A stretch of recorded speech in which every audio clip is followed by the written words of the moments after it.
Bonjour. Aujourd'hui, on se penche sur une fonction qu'on croise vraiment partout, mais dont on sous-estime souvent, je trouve, la complexité. Et l'importance aussi. Ah oui, Le rôle de réceptionniste. C'est la première interaction, la carte de visite vivante d'une organisation, quoi. tout à fait. Le premier visage. C'est ça. Alors, notre exploration, elle va s'appuyer sur une formation vidéo de Steve Stoning qui décortique un peu les ingrédients d'un accueil mémorable. L'objectif pour nous, c'est d'identifier les pratiques les plus efficaces et puis de comprendre pourquoi, au fond, elles font une réelle différence. C'est une excellente idée. Parce que l'enjeu il est considérable.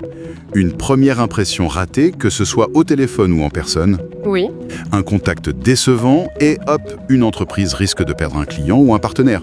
Et parfois c'est définitif, prise. Carrément. Le plus important. oui, c'est une affirmation forte. Ça mérite qu'on s'y arrête un peu. Tout à fait. Et c'est ce qu'on va faire. On va regarder ensemble les règles d'or comportementales, l'étiquette téléphonique très précise qu'il propose, D'accord. la manière de gérer les visiteurs aussi, et puis une sorte de formule mnémotechnique clé, les fameux 5 E. Les 5 E, ok. Voilà, C'est parti pour cette analyse un peu détaillée. allons-y. Commençons par la base, les fondamentaux. Steining pose 4 règles comportementales, vraiment essentielles. La première, elle peut surprendre un peu. Il faut aimer entendre le téléphone sonner. Ah oui, Oui, et aimer voir arriver des visiteurs. Il suggère de voir ça comme un signe de vitalité de l'entreprise, en fait. d'accord, je vois. Si le téléphone arrêtait de sonner, si plus personne ne passait la porte, le poste lui-même disparaîtrait. C'est intéressant comme perspective. Ça change tout en fait. Ça transforme ce qu'on pourrait voir comme des interruptions constantes Oui, c'est ça. en une preuve que l'entreprise est active, qu'elle attire. Chaque appel, chaque visiteur, c'est un signal positif finalement. Si on adopte cette vision, ça change la façon d'aborder ces sollicitations. C'est plus des perturbations, mais plutôt des opportunités, quoi. Exactement. Deuxième règle, aimer son travail. Ou alors au minimum, agir comme si on l'aimait. D'accord. Le message est assez direct. Afficher son mécontentement, sa démotivation, ça n'a jamais mené à une promotion. L'attitude positive est présentée comme une condition sine qua non pour avancer. Oui. Et ce point, il va même au-delà de la simple image personnelle, je crois. Stoning suggère que la négativité constante, elle est perçue par les autres, les collègues, la direction, Oui. surtout par ceux qu'il appelle les éléments positifs de l'équipe. Et c'est perçu comme un manque d'engagement envers le succès collectif. Ah, d'accord. C'est pas juste une question de bonne humeur individuelle. Non, c'est ça. C'est une question d'alignement avec les objectifs de l'entreprise. Et c'est peut-être pour ça d'ailleurs que cette attitude négative, elle peut freiner une carrière plus qu'on ne le pense. Elle signale un désinvestissement en quelque sorte. C'est clair. Troisième règle, très pertinente pour ce rôle de contact à l'ESA, laisser ses problèmes personnels à la porte. Essentiel. Les interactions à l'accueil, elles sont souvent courtes, transactionnelles, donc ce n'est ni le moment ni l'endroit pour chercher du réconfort perso. Non. Le seul focus d'après la formation, ça doit être l'expérience client. Et elle doit être impeccable, à chaque fois. C'est vraiment l'essence du professionnalisme dans les métiers de service. Maintenir une constance dans la qualité de l'accueil, peu importe les circonstances personnelles. C'est ça. Ça demande une vraie forme de discipline, une discipline émotionnelle. C'est une compétence en soi, cette capacité à compartimenter pour assurer une prestation fiable, positive. Oui. Après, ça soulève aussi des questions sur la frontière entre être pro et être authentique. Même si Stoning, lui, semble tranché. Priorité absolue à l'expérience client. Oui, c'est assez clair là-dessus. Et la quatrième règle, faire du client sa passion. Sa passion, Oui, mais attention, il y a une nuance importante. La formation précise bien, le client n'a pas toujours raison sur le fond. ah d'accord, ça c'est important. Mais par contre, il est toujours le client. Donc le rôle, ce n'est pas de le corriger, de lui donner tort, de débattre, Non, mais de l'aider. Et de le faire avec entrain, joyeusement, dit même la source. cet équilibre est délicat. Il faut être conscient de l'importance de son rôle, cette idée d'être peut-être la personne la plus importante, comme il dit. Oui, Mais en même temps, éviter de tomber dans la suffisance. L'arrogance, l'attitude moralisatrice, l'humilité restent essentielles. Stoning oppose cette approche à celle des réceptionnistes négatifs qui, par leur attitude, donnent l'impression de prédire, voire de souhaiter l'échec de leur propre boîte. incroyable. Donc la passion du client, c'est plutôt un état d'esprit, proactif, orienté solution, pas juste une façade, quoi. D'accord. Voilà pour le cadre mental, on va dire. Ces 4 règles, elles posent les bases de l'attitude. Maintenant, si on plonge dans les compétences plus techniques, en commençant par le téléphone. Oui, Un point qui revient souvent, c'est la réactivité. L'objectif, c'est de répondre avant la 2e sonnerie. Pourquoi si vite ? parce que la perception du temps est très subjective, surtout pour celui qui attend au bout du fil. Ah oui, c'est vrai. 3 ou 4 sonneries, ça peut paraître court quand on est au bureau, mais pour l'appelant, c'est souvent perçu comme une éternité. Répondre vite, ça envoie un premier signal. Un signal fort d'efficacité, de considération. D'accord. Et bien sûr, le sourire, même au téléphone. Ah, le fameux sourire qui s'entend. Exactement. La formation rappelle l'astuce, classique mais efficace, du miroir sur le bureau. Se voir sourire, ça aide à garder un ton plus chaleureux, plus engageant. C'est vrai, ça marche. Mais le cœur de la méthode téléphonique de Stoning, c'est sa formule en 5 points, les 5 E. Elle est conçue pour l'efficacité et la première impression. D'accord, les 5 E. Les 3 premiers E, ils concernent directement la manière de répondre, de parler. Il faut énoncer clairement, Oui, avec enthousiasme, ok. pour être efficace. Énoncer, enthousiasme, efficace. Logique.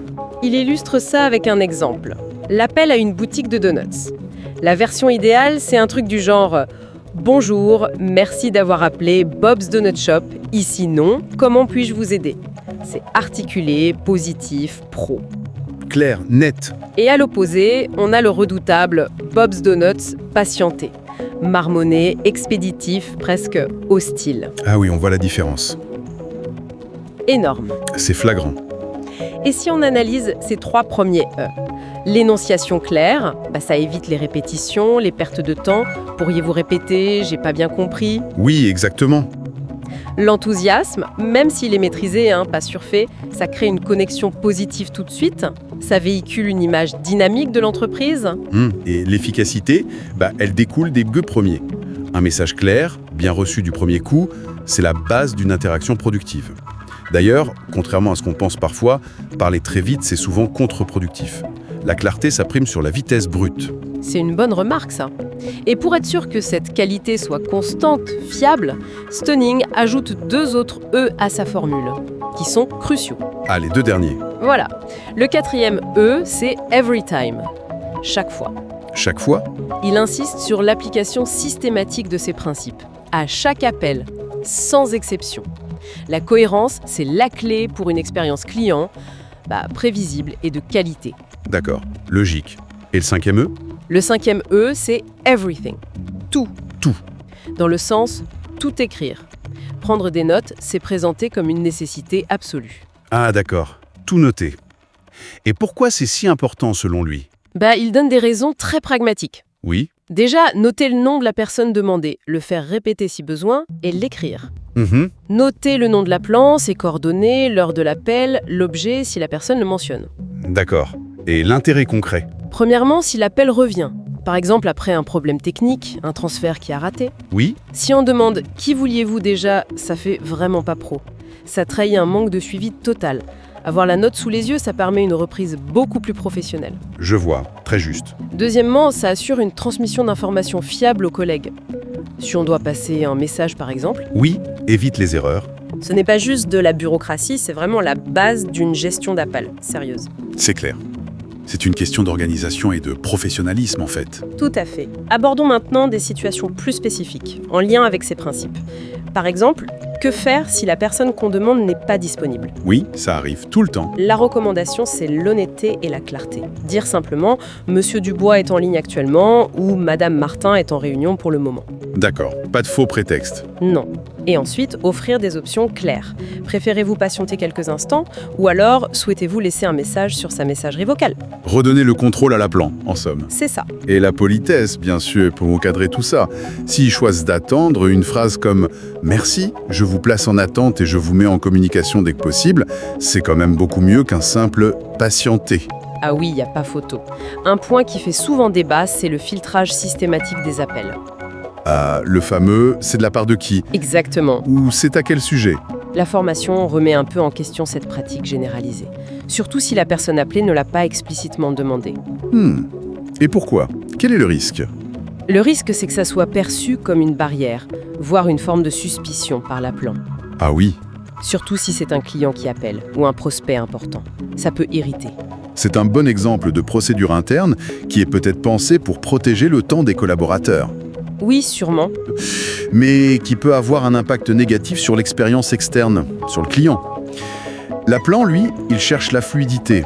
Chaque question qui lui semble superflue, ça peut agacer. C'est vrai.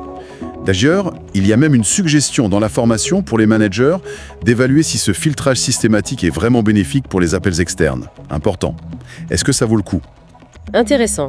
Et toujours dans cette logique d'efficacité et de respect du temps, l'objectif pour les mises en attente, c'est de rester sous la minute. 1 minute maximum. Oui, parce que la perception du temps en attente, on sait ce que c'est, chaque seconde compte.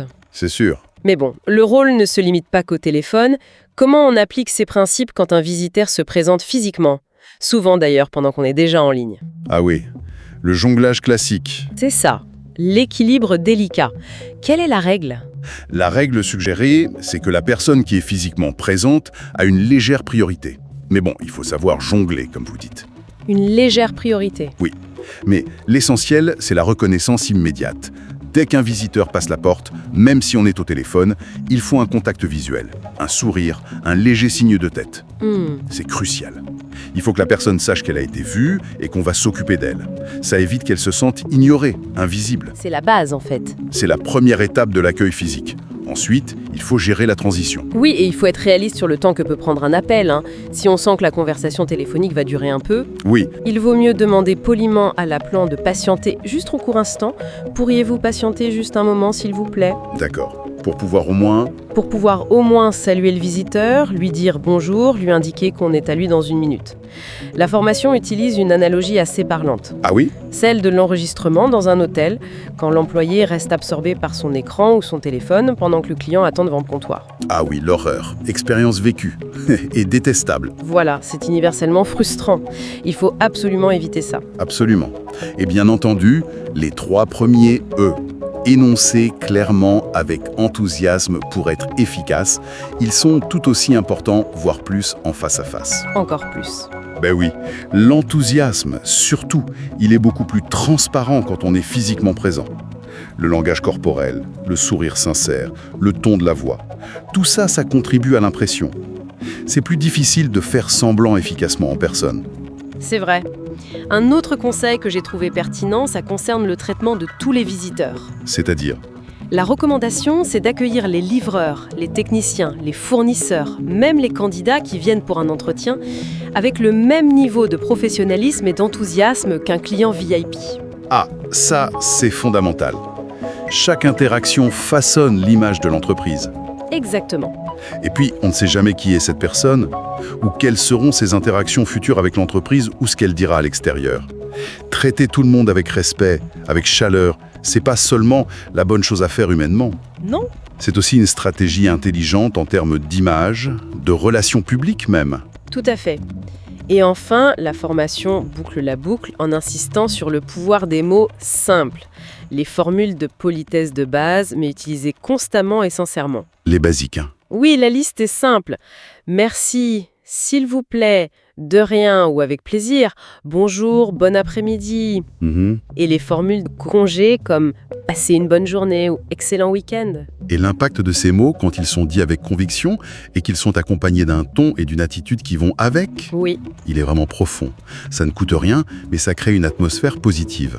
Ça peut désamorcer des tensions qui commencent à naître. c'est vrai. Ça met tout le monde, l'interlocuteur, mais aussi soi-même, je pense, dans de meilleures dispositions. C'est un outil simple, mais incroyablement puissant pour humaniser l'interaction et laisser une trace positive. Durable.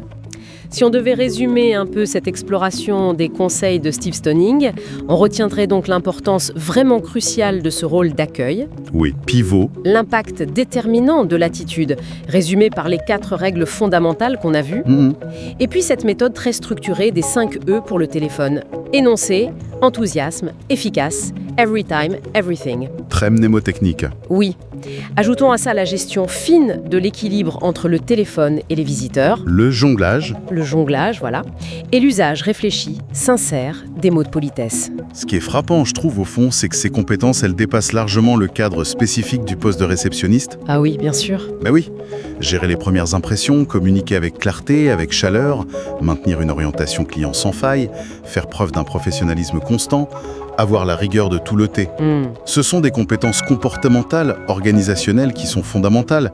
Elles sont transférables, elles sont précieuses dans presque tous les aspects de la vie pro, du management au service client en passant par la vente, ou même la collaboration en interne. C'est une excellente remarque, ça. Et ça ouvre une dernière piste de réflexion, peut-être.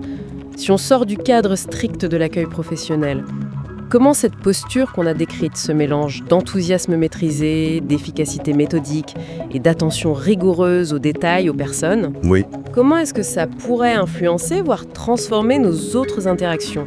Celles du quotidien, qu'elles soient professionnelles, mais plus informelles ou même personnelles? c'est une question intéressante à laisser mûrir, effectivement. Au-delà du rôle, l'attitude. Exactement. Une question à laisser infuser.